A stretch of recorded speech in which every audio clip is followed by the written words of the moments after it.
সমাধান করো cos square theta minus sin square theta equal 2 minus 5 theta যখন theta সূক্ষ্মকোণ। এখানে আমি সমাধান করব কিভাবে, প্রথমে লিখব cos square theta minus sin square theta equal 2 minus 5 cos theta. এখন এই sin স্কয়ার থিটাটাকে আমার cos স্কয়ার থিটায় কনভার্ট করতে হবে। কেন? কারণ এখানে cos স্কয়ার থিটা, এখানেও cos থিটা, সব যেহেতু কসে আসে এই জন্য আমি সাইন স্কয়ার থিটাকে কস স্কয়ার থিটায় বা কস থিটায় কনভার্ট করব।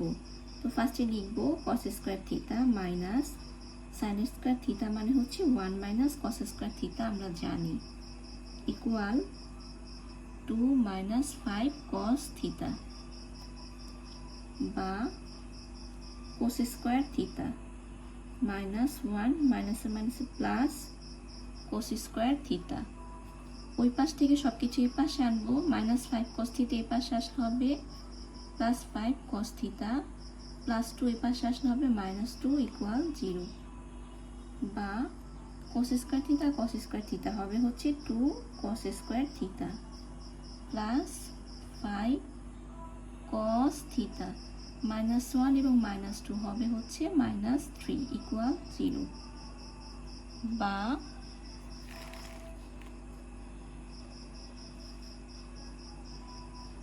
2 এবং 3 গুণ করব, মানে এই জিনিসটাকে আমরা মিডল টার্ম করব। মিডল টার্ম করার জন্য 2 এবং 3 কে গুণ করতে হবে।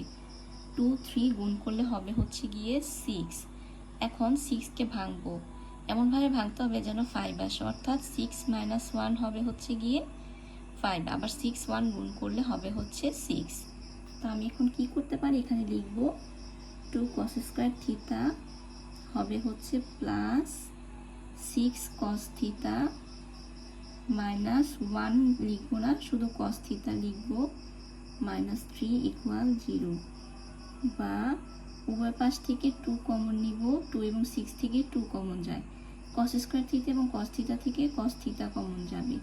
এই পাশে আমি লিখবো cos থিটা, এই প্লাসের জন্য প্লাস, আর এখানে 6 থেকে 2 চলে গেলে 3 থাকবে।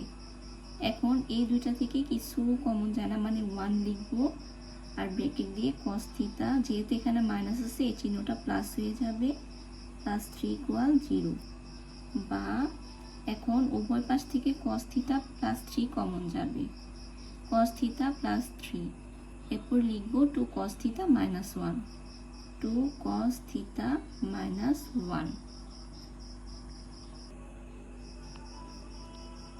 এখন লিখব দুইটা অংশ পাইছি, এই জন্য লিখব হয় cos থিটা প্লাস 3 ইকুয়াল 0, আর লিখব হচ্ছে অথবা